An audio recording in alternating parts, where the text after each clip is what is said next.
Hey everybody. So in this video, I want to go back to example 3 that we did at the end of the last video, and it was if you had, I mean, to be honest, it was a considerable amount of work. So with this one, I want to show you if it's calculator active and you have the option to use your TI-84, it could really make this an easy problem. Okay.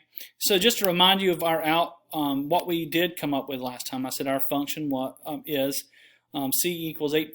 Remember, we found the rate of change was 0.8 t plus 6, and we plugged in 4.5 for t, and that's how we did our calculation.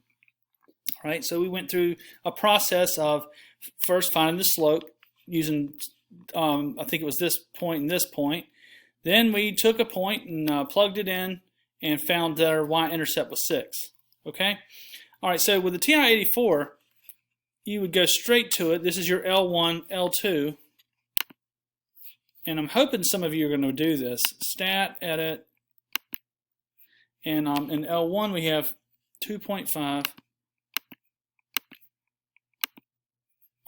7, and 9. And over here we've got 8, 11.6, and 13.2. Okay? Don't forget stat, calc, number 4. It's a linear function. You're doing a linear regression.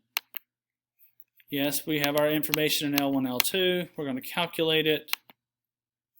And look what it gave us. There's that slope. Now, you have to be smart enough to interpret the variables, right?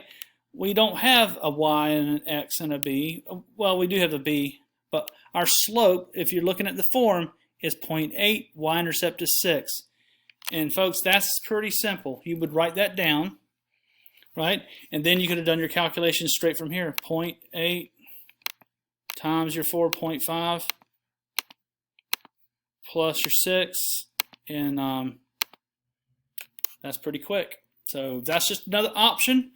So to summarize, that's a useful tool in a couple of spots. If you're given a table, it's definitely a useful tool. Would it be useful for answering this question? I don't think so, right?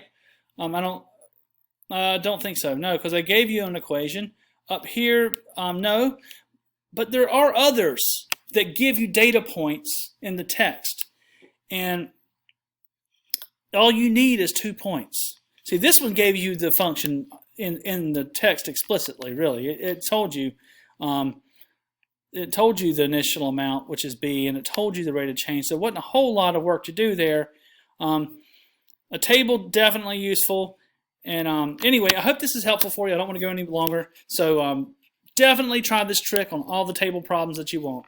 Okay, we'll talk later.